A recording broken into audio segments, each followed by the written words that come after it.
Good morning, America. Hubert Johnson here with Taxes Made Easy on smartmoneyculture.tv.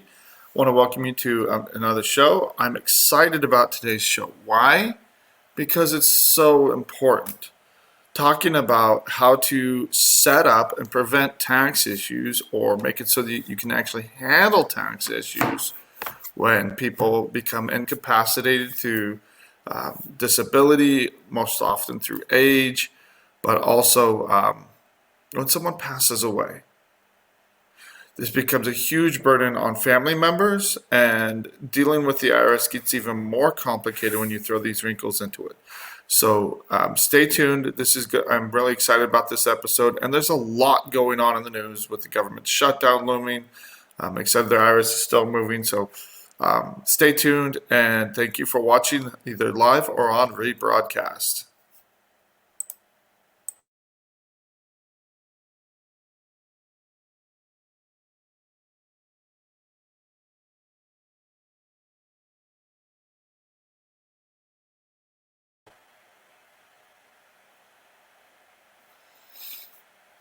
Welcome back, everybody. Hubert Johnson here at Taxes Made Easy. Big things in the news today. So I'm going to take a little bit of time to focus on what's happening out there in the world. So if you go to the IRS newsroom, couple key points here. There we had some big, massive flooding that hit the West Coast, San Diego area. That's just recently been announced as a disaster area. So again, if we talked about another area being issued as a disaster area. If you are in the San Diego area in certain counties that qualify, you don't have to file your taxes, and various deadlines have just put out to June 17th. So again, whenever you're in an area that had a disaster relief, the IRS does try to work with you, and be aware of that. Another key issue, and this is a big new one, a lot of people got burned by cryptocurrency, but now it's making a comeback. The IRS is adding more experts to private sector experts on cryptocurrency to their team to investigate and follow up on this. So the IRS is getting more and more savvy when it comes to cryptocurrency. And don't think just because you're investing in cryptocurrency that the IRS doesn't know what's going on. They get 1099s from cryptocurrency just like other sources. So in some ways, it's just like gambling. It's just like investing in the stock market. That all gets reported now. There's nothing confidential about it. So again, be very aware. And also, there's a lot of scams when you're dealing with cryptocurrency. So try to use mainstream cryptocurrency if you're going to invest there. Nothing wrong with investing there. But make sure you're protected. Make sure you're using a verified company. I personally have seen clients burned by fake cryptocurrency websites that are set up, and all they do is ask for more money whenever you try to pull any money out. They are being exposed as scams, but most of the time, especially with cryptocurrency being so anonymous, they have your money and you're never going to see it again. So the big thing in the news is the shutdown. What's going on with the shutdown and who's going to be affected? So right now, Congress is fighting like always. And when you have a split Congress and Republicans control part of it, Democrats control the other part, there's more fighting than ever. And that's could be a good thing, could be a bad thing. So, depending on your point of view. So, one of the key things here is that the Republicans want more cuts. They want a more balanced budget, something. And the Democrats want to continue with the current spending levels, if not increase them. So, there are light years away. It doesn't look like a deal is going to be made anytime soon. So, what happens come March 1st.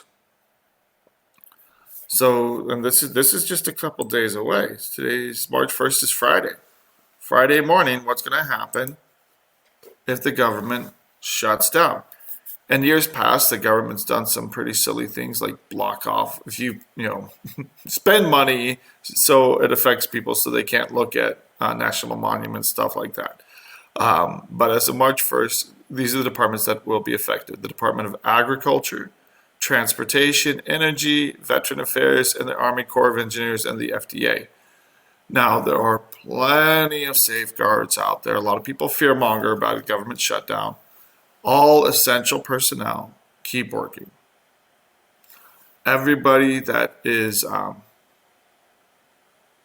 most people in the VA, especially all the hospital staff, anybody deemed necessary or exempt for shutdowns, which is a good portion of them, will continue to keep working. The air traffic controllers, all of them, anybody involved in public health and safety will continue to keep working. So the scientists studying monkeys or coronavirus, they'll stop working. Anything that's not seen as urgent will stop for now, but most of them will get paid in full when the budget gets put back in place. And so again, they might be hurting in the short term, but they usually get paid out and some. Usually interest on their payments as well. So that's not the whole government, though. So we have March 1st, the first shutdown deadline. The second deadline here, currently with this current situation, if it doesn't get resolved in a week on March 8th, then the rest of the government essentially shuts down. Departments of Education, Defense, Justice, State, Homeland Security, Interior, Commerce, Health and Human Services, as well as NASA. Again, essential personnel will continue to work. Health and safety will continue to work. Again, a large portions of these of government workers will, if they're deemed exempt and necessary, will continue to work. So last time we had a shutdown in I don't remember if it started end of 2018. It was December of 18 or January of 19 where they had a shutdown, and it lasted for about 6 weeks. And that was one of the longest shutdowns they've ever had. So neither party likes a shutdown because then it just seems as Congress is more and more incompetent, which public opinion about Congress is already very low. But eventually the powers will be there. They'll come to some agreement. They have to. The question is, are they even going to try to come to some agreement, or are they just going to mudsling at each other? Life will move on. People will get their checks. The interesting thing is, most of the time when there's a Congress, they try to make it as easy as possible on taxpayers.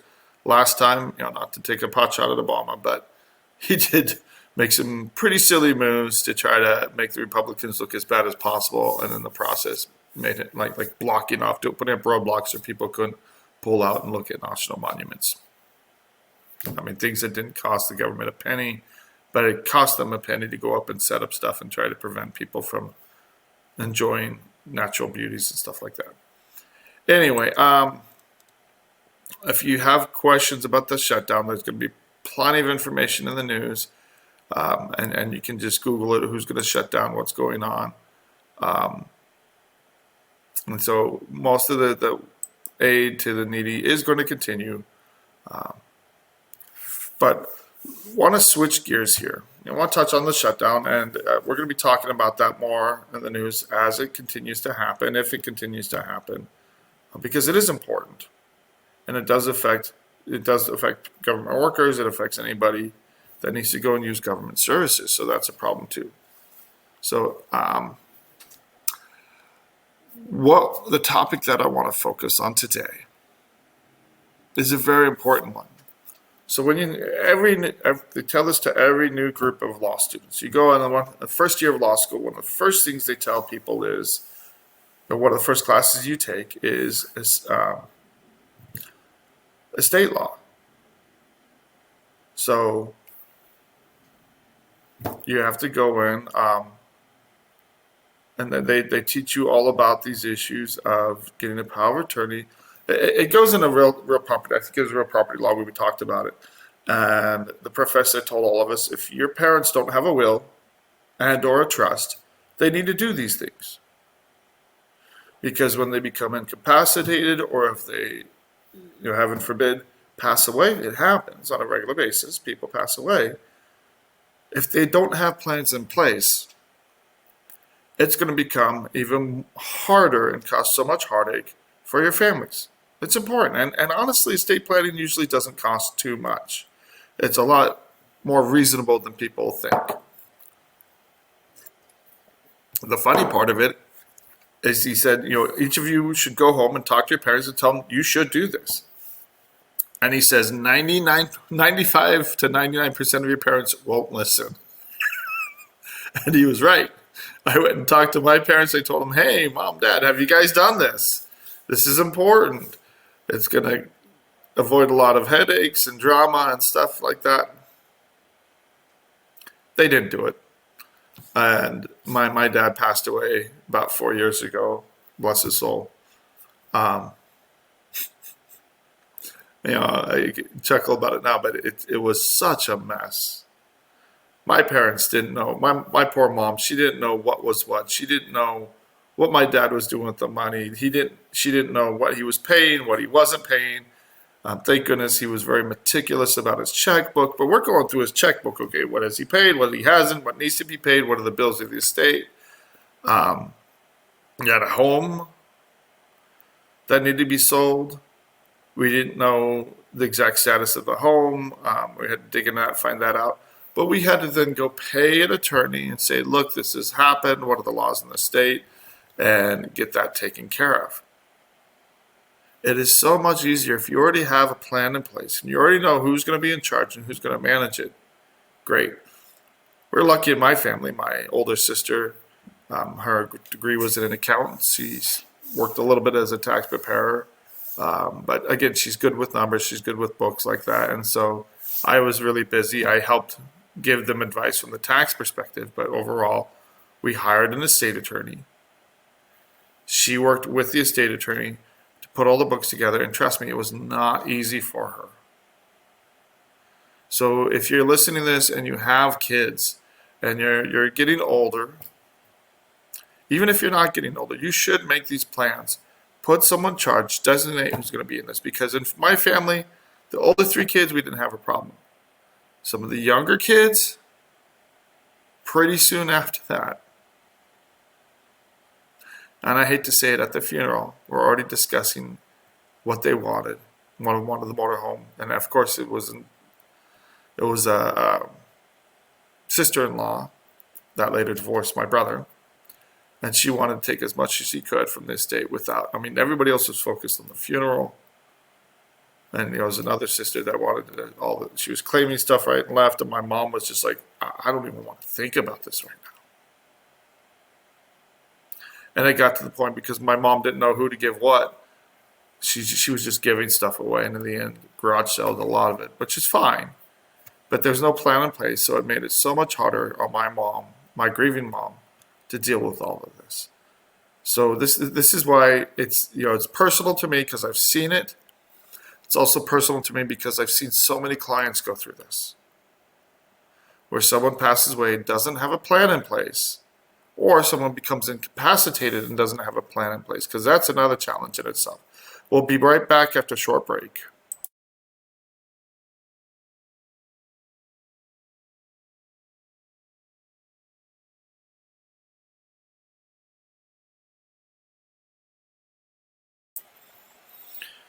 Welcome back, everybody, to Taxes Made Easy. We're talking about fun topics today, but very important ones. So, how can you prepare for the inevitable? Because death and taxes are the 2 things you can't avoid in life. The often repeated joke. So how do you prepare for the inevitable where someone becomes incapacitated with age, which is more and more common as people live longer and longer, and or pass away? First of all, good planning is absolutely key. So I'm hearkening back to my first year law school days when they talked about things that you have to do. Some of them are very easy. Excuse me. Get a healthcare directive. Get a power of attorney, a durable power of attorney. And again, the names are different in each state. But in a lot of states, you can go to the government and download these forms for free. They're pretty easy. And if they're filled out beforehand, and you make a decision about who do you want to make decisions about your health care? Who do you want to be in charge of your estate if you become incapacitated? Who do you want to make these financial decisions? So choose someone you can trust. If you can't find someone you can trust, then you can always hire a professional to act in that capacity. But usually I would go with a family member or a close friend. And you can change these documents throughout your life. Just because you sign it, you can always revoke it and do a new one if you're having a falling out with somebody. Now here's a true story.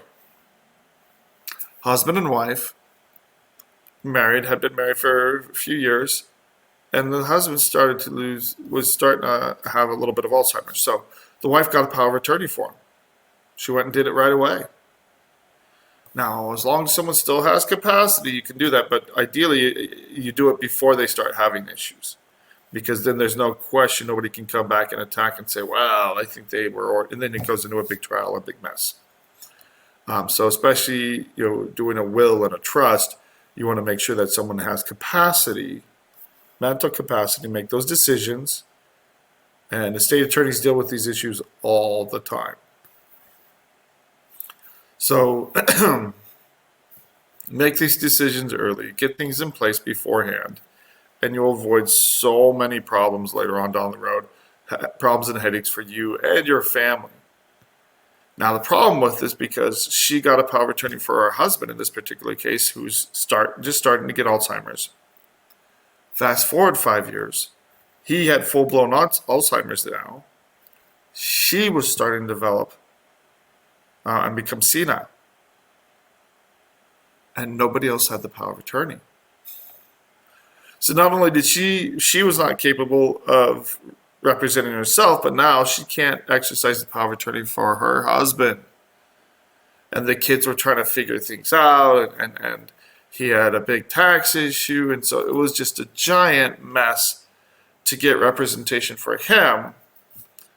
And at that point, you often, if you don't have it done and something in place, then you get to go through the courts. And it is not easy to prove incapacity. The person that is being conserved or incapacitated usually doesn't like the idea of it, and they usually fight it, or often fight it, or they don't know what's going on, or et cetera. And so it becomes a big mess. So I've seen that on a personal level, where even someone that was much younger had mental issues that needed to be conserved to get the right treatment that she needed. And it took 3 court tries to finally get it approved. And the third time it actually worked, but it was just pulling teeth to get to that point. And it was, even though I thought it would be fairly easy. It's, the laws are designed to protect the person being giving away their power of attorney involuntarily. So do it beforehand. Plan this out. So do the healthcare directive, the power of attorney, and this is not an IRS power of attorney. This is to make the decisions regarding someone's future. So you really are putting your assets and your whatever bank accounts you have, whatever funds you have coming in, you're putting it in someone else's hands. So make sure it's someone you can trust.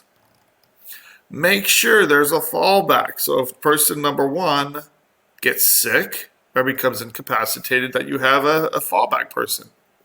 You might want to throw in some kind of language that if person 1 starts going off the rails, they can be ejected and person 2 or 3 takes over. If you have questions about this, talk to an estate attorney. This is what they do. A wills and trusts or estate attorney. This is what they deal with all day long. I refer plenty of people to wills and trust attorneys. So really, this is going to sound like an infomercial for a wills and trust attorney, but because it affects your taxes to such a degree. And so this is one of the thorny issues I see all the time. So go talk to an attorney, get a durable power of attorney. I mean, you can do a lot of that stuff online, but to set up a will or a trust, and sometimes you can set, if you don't have a lot of assets, you can set up the house or the way so it automatically passes on to the next person. But you need to have some kind of fallback plan, unless just in case the next person becomes incapacitated or something happens. Again, the laws of the states vary. The more assets you have, the more complete your estate planning needs to be. And here's a key thing. If you don't remember anything else, remember this. Get it reviewed. Usually it's not that expensive once you get an estate plan in place to go get it reviewed. Why do you need to get reviewed roughly every 5 years? Because life happens. People pass away.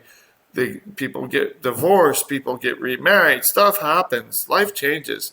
They bring on a new family member. Someone gets married and someone has babies and they might have grandkids and they might want to adjust their planning for their new situation. So absolutely every 5 years or so, and a state attorney might tell you more often, just check in with them. Has anything changed? Do we need to modify anything? And make sure that your plan is up to date. I've had people come to me, oh yeah, we did a will 20 years ago. It's very outdated. It doesn't have the information in it that you want. Things change. Absolutely change. So getting a trust does a couple things. And I'm gonna be a little rah-rah in favor of trust right now. If you do good estate planning, do it now. Don't wait. There's a big reason for it. Because let's say you set up a trust, you have some assets. When it's put into a trust, it can avoid a lot of tax issues. So if you have a retirement account for you, or you have a home, and again, the laws on trusts vary state by state, so talk to a local estate attorney. But if you have those assets in a trust, and then you owe taxes, the IRS can't go after the trust. It's treated as a separate individual, separate entity, and they can't go after it. So you can have assets completely protected from creditors, and you can still use that depending on how it's set up with the trust. You can still get full benefit for that and have that completely protected from the creditors, including the IRS. But here's the key thing. You have to have it put in the trust before you knew about a debt or you knew a debt was coming. So if you know you're going to owe and you're like, oh, well, let's set up a trust to avoid the debt. No. That's called, you're setting it up fraudulently with the intent to hide assets from the IRS. That's a very bad deal. In the last 5 years, I've only fired one client for hiding assets, and that's exactly what it was. They set up a trust. It was debatable as to when it was set up, and they were transferring the title back and forth between the taxpayer's name and their father's name. They put in a trust. They didn't update the trust, and he passed away in 2018 after the debt had been assessed. And the language of the trust was that as soon as he passes, the trust was done. It didn't pour over into another trust. It didn't, there was no other planning done. And they were claiming, hey, it's in a trust, you can't go after it. But legally, the IRS had full authority to go after it. So again, this is why updating it, making sure you have plans in place, and they made the classic mistake of not paying their estate attorney in full. So things were not, the trust was done, but there were no updates. There was no further advice because they didn't pay the person that was protecting them the most. And it wasn't much, a couple $1,000s. But because they didn't maintain that plan, because they didn't have a plan for it to automatically go from one trust to another, the IRS went after the property. And they were garnishing all the rental money from the property and planning to seize it. And they were getting ready to go to criminal court or have criminal charges filed against them, which is when I said, hey, you're not listening to me. You haven't listened to me for good 6 to 9 months, and I'm not going to stand by and watch you end up going to criminal court and have criminal charges filed against you. We don't handle that kind of case. So again, we're not going to watch you implode. Ethically, we have a duty. If someone is doing everything wrong And we've warned them and we've warned them. We're not going to give them the illusion that they're still protected, and by our representation, ethically, we have to retire from a case when things get that bad. And it was all over trust. They didn't understand it. They didn't want to understand it. They didn't want to listen to anybody, and things got worse and worse. So, yeah, it was kind of funny. Yeah, it's actually really sad. They didn't listen, and they got hurt really bad because they wouldn't listen. So, as far as putting things into trust, making sure once you create a trust doesn't mean anything's in it. So once you go to attorney, he creates a trust document, it gets its own EIN, then you have to treat it the way it's supposed to be treated. This is where the tax portion comes in full force. If you have assets, if you have income in a trust, you need to file trust tax returns. Now, taxes are not cheap in a trust. So you've got to plan well, not only with the state attorney, but with your CPA to see, okay, can your CPA handle estate taxes?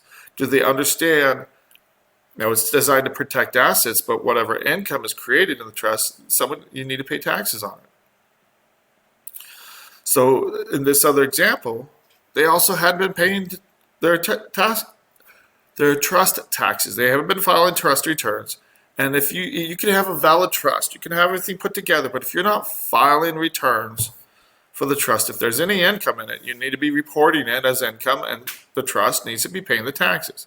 The IRS really doesn't care who actually pays the taxes, but the taxes need to be paid. So if you don't treat it like a trust, if you don't actually put anything in it, there's nothing in the trust for one. So you have to title whatever property or assets in the name of the trust. You can create a bank account in the name of the trust. And then you have to manage that, and any interest or gain in the trust, you need to pay taxes on it. So again, this is where it gets fun. This is where you definitely need an experienced CPA. Not to knock on H&R Block, Jackson Hewitt, or those guys. I wouldn't trust them with tax returns as far as I could throw them. TurboTax. You need a CPA or someone that has a lot of experience dealing with estate taxes, estate and trust taxes. So they're two different things: estate taxes and trust taxes. But we're talking specifically about a trust. So get those returns filed.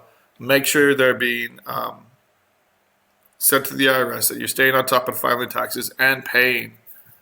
Because you can have the perfect trust, you can have everything set up right. If you're not doing the tax returns right and paying those taxes, the IRS can void the whole thing and still go after those assets.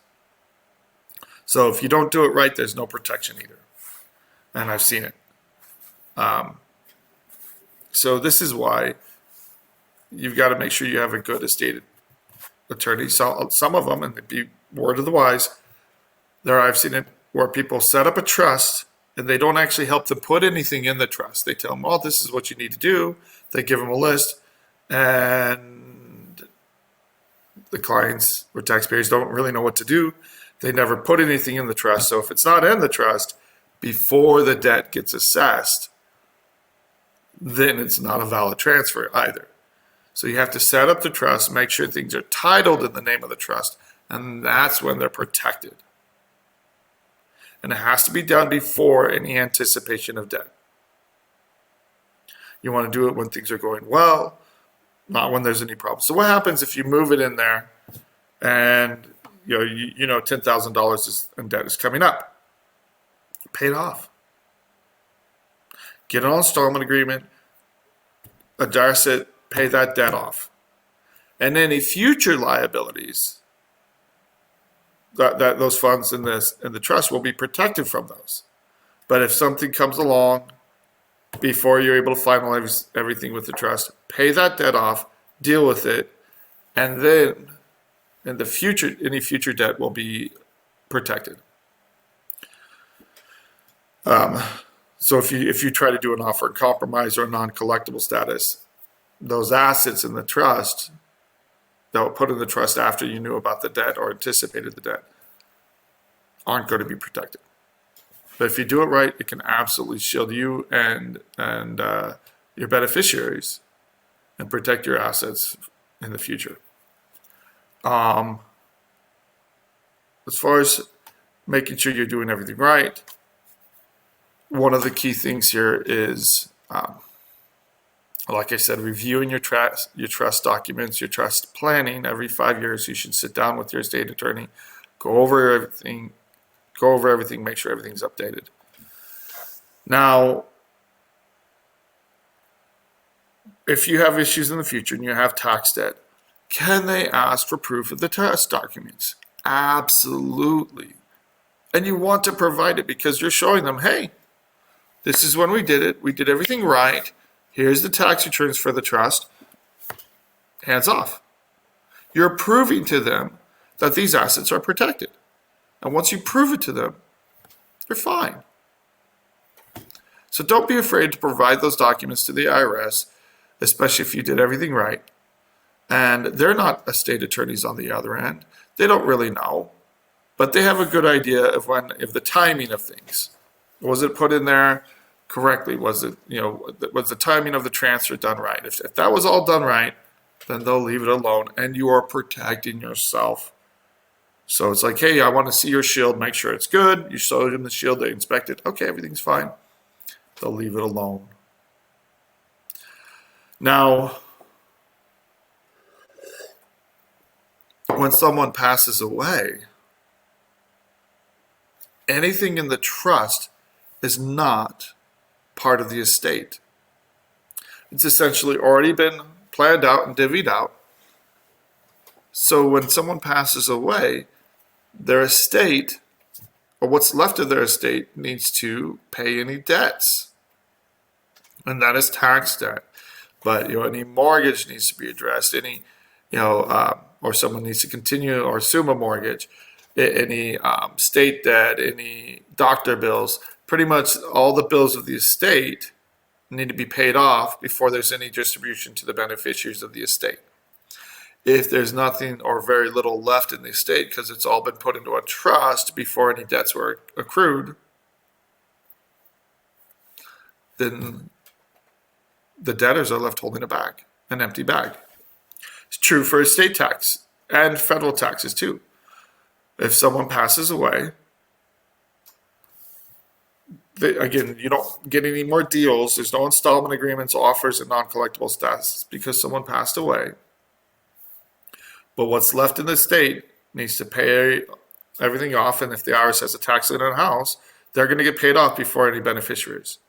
So we're going to dive into that more when we come back. We've got a break coming up in about 5 seconds. And then we're going to talk about what to do, what paperwork needs to be filed.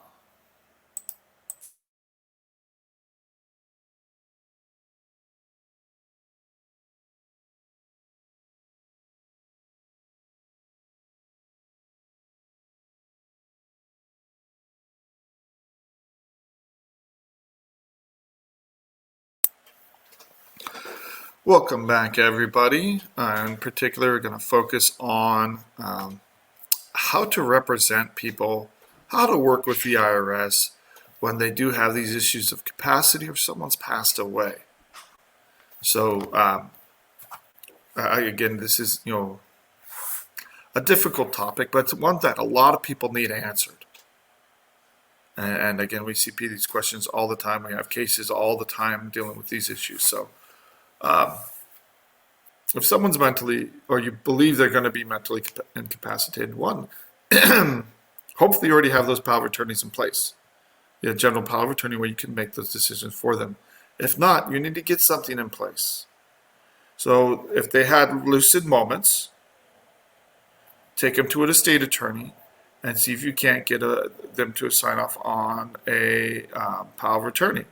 You want some third party. You want someone else saying, look, they were aware when they signed this document. You don't want to be seen as a shady dealer because that opens you up to massive lawsuits from family members. Banks will refuse to cooperate with you. It's a mess. So a lot of banks have their own form. So you're banking with the bank. You need to go directly to your bank and ask them, even though the durable power of attorney that you get from the state is a valid form, and they should recognize that banks are so skittish about letting someone come and take over someone's account that they have their own forms and procedures. So talk to your local bank, see what's going on, and what they require so that you can be a signatory or handle someone's account that is approaching, might be having mental and capacity issues. So if worst case scenario, if you don't have those forms in place, you might have to go to the court, which is never fun, never easy, but and get that ordered. So if someone doesn't have the mental capacity to deal with their taxes on their own or with assistance, if there's any issues regarding that, then you absolutely need to have that power of attorney. So when you fill out a power of attorney form for them to represent them, that needs to be filed with the IRS or with the states. And you would have it fill it out normally with all their personal information. Whoever has the general durable power of attorney from the state would sign the form, but list the actual taxpayer's name, and then so it might be easier if I just showed you.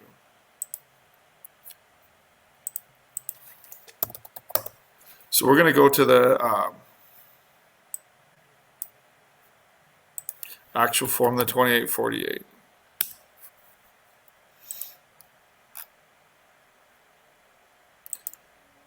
And what the instructions. So I'm going to share my screen.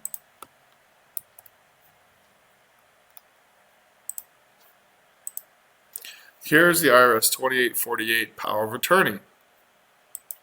So this is what we fill out day in and day out as far as taxpayers. If you're not a formal you can either, if you're just calling, you can fill this out as a representative for have the general power of attorney and fax that in and talk to the IRS for them. Again, it's much easier if you attach it to a power of attorney. When we do this, it's very important that you sign it. Whoever's the power of attorney, sign it. Put your title. So if you put power of attorney, attach the power of attorney for the form. Or if you're an executive for an estate, list that, print your name, whoever signs it, you want that name right underneath it, and then you print the name of the taxpayer from line 1. So line 1 up here, whoever's being represented, you need to do that. So again, this power of attorney is only for, right here it says it won't be honored for any purpose other than representation for the IRS. And if you have husband and wife, you need to do a separate power of attorney for each. These are specifically for people that have some kind of authorization, either PIN or a CAF number with the IRS. But if you have a representative, that's how it's filled out correctly. If you have a durable power of attorney, you have to fax that in to get authorization on the case. So again, it becomes a lot more fun if they're not represented. If you're not sure how to do this, get a professional. And so if someone's incapacitated, but you have a durable power of attorney, you submit the power of attorney form with the 2848 filled out correctly, then your representative can, a CPA or tax professional can represent you before the IRS and try to resolve issues with the IRS for the person that's incapacitated. If they're deceased, you need to do a couple things. Provide a death certificate and an appointment as an executor. So if everything's in the trust, and you know everything's in the trust, and you know what's going on with the IRS, you don't really have to worry about it. But if you don't know, more often than not, people don't know what's going on with the IRS. So again, this is the problem as people age. Sometimes they don't share information. They hold things close to the chest. And the problem with that is that when they pass away, their family members, often their spouse, doesn't know what's going on. They don't know what's going on with their taxes. Is everything paid? If a lien was filed, people discover things all the time, trying to wrap up an estate that needs to be addressed. So if the IRS doesn't already know, sometimes they find out if it's been a while, they'll know that someone's deceased. But if it's been fairly recent, you need to send a death certificate, something showing your authority, appointment as administrator or executor of the estate, and then you can sign on behalf of the deceased person. Now, if someone's incapacitated, what are your options? You can still do an offer and compromise. You can still do a non-collectible or hardship status. You can still do an installment agreement. You can still do, all of your options are still open to you. And again, it depends on their financial situation, which ones they qualify for. But tax debt will still, the clock will still continue to tick on the CSEDs, and things can still expire. When someone passes away, they can't negotiate with the IRS. The estate, as far as removing penalties and interest, as far as doing an installment agreement, non-collectible status or hardship status, it really is what's left in the state. Pay the IRS or state taxes, and from whatever's left in the estate. Now, whoever's handling this, whoever's the executive administrator, make sure you have professional help, because you can be held financially responsible if you take assets and then divvy them out to family members without first making sure that debts are paid. The creditors can come after you because you now have a fiduciary responsibility. And what's that? A fiduciary means that you have certain legal responsibilities to handle the assets correctly, to be fair in your dealing, and if not, you can personally be sued for mishandling the estate. And so this is something you don't want to go. This is why things become so contentious with family members. Whoever's handling the estate, whoever's handling the trust, family members allege that they're not doing things well, and so lawsuits fly. This is very, very common. I have a client right now, again, had an older attorney handling things, and he handled things forever, so for her parents. So everything was kind of left in his hands, and as he got older, there wasn't fair dealing, or she alleged there wasn't fair dealing, and didn't feel that he was doing right. Instead of being open and sharing disclosing information, he had a local judge that he knew, and so he was able to get away with a lot of it. But there were a lot of problems, and there was a lot of accusation that he was using the funds for himself. He was embezzling funds, and the trust did not have a provision for when the trustee, to remove the trustee if there was unfair dealing. So that's why when you do a trust, when you do this planning, it's usually not a good idea to have the same attorney that drafted it be the trustee. If you do that, make sure there's provisions to remove them if they're not acting according to the will of the beneficiaries, that there's some way to get in there and change that. But ironically, because there was no updating, because there was no provisions, he passed away. And when he passed away, there was no accounting of what happened. It was just a mess. So his assistants or whoever was handling his estates, and he probably had multiple trusts that he was doing this for, they just took it out and just distributed whatever to the different people. The trust is gone. They would have to sue his estate of the trustee to get any redress, and it's been such a mess that people are just throwing up their hands and saying, oh my goodness.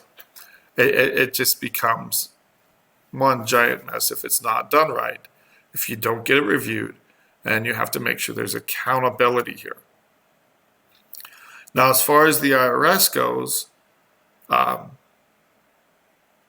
as long as you're treating if you have your documents in a trust, you have your assets, your house is titled, whatever bank accounts are in the name of the trust or investments, that's fine. Just make sure the trust is being handled correctly. And when a family member passes away or a loved one passes away, you can make sure that the debts are paid from whatever's left over in the state, and whatever isn't, the IRS will just close them out. So, true story. So earlier this week, wasn't yesterday, it was earlier this week. Today's Wednesday? It's probably Monday. I spoke to someone who got a letter from an insurance company. And the insurance company was alleging, or they were claiming, that her mother, who is now deceased, had an insurance policy and that she had taken out loans that exceeded the cash value. Again, that smells fishy right there.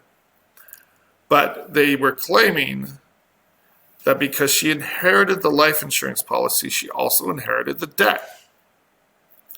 That is a load of malarkey. It's a very common scam, but it's coming from a well-known insurance company. So I looked it up, someone else looked it up, and said, look, this looks like a legitimate insurance company, but what they're claiming here isn't legal, isn't right. And it could be someone using their letterhead, playing the imposter, trying to pretend that it's them when it's not. But they're coming and saying, look, if you don't pay this off, you're going to have a huge canceled debt issue of $170,000 plus, etc., and that it's going to hit her as the beneficiary. That is wrong. So as beneficiaries, especially when you don't know what's happened with your parents' estate or what was going on,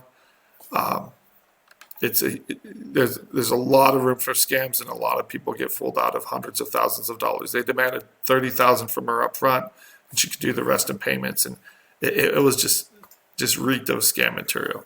But she was very lost and confused, and she was smart enough to say, hey, I'm not going to pay you a dime until I figure this out. And she called and got expert tax advice.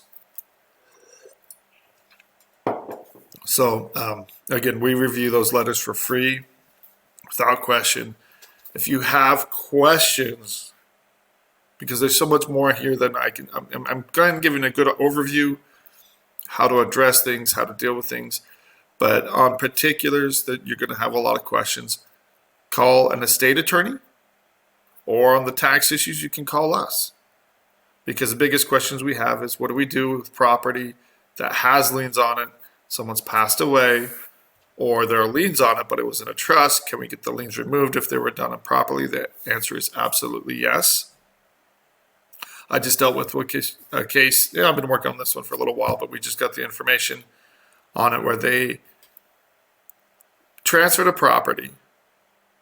The title loan didn't actually do their work, though. The property was sold, but the title loan didn't fully process it for another 4 years. So that's the title company's fault. In that 4-year period, an IRS lien hit the property. It wasn't his, but the IRS didn't know, because then they hadn't noticed because the title loan didn't do their job right. So now we have a tax lien on a property that's not the taxpayers. And so we have to figure that out. And again, that's something we'll fight with the tax lien unit over. And again, when you have trusts, when you have tax liens, get expert advice. Call us at guardiantaxlaw. You can look up our numbers at guardiantaxlaw.com, or it's 520-485-7371. If you have a situation where you're concerned, as long as your parents or family members are willing to set something up, absolutely should. We'll answer the tax questions, and we can refer you to, we know, estate planners all across the country through our networks that we have across the country. We can refer someone that's been vetted to you, and that should do a great job for you.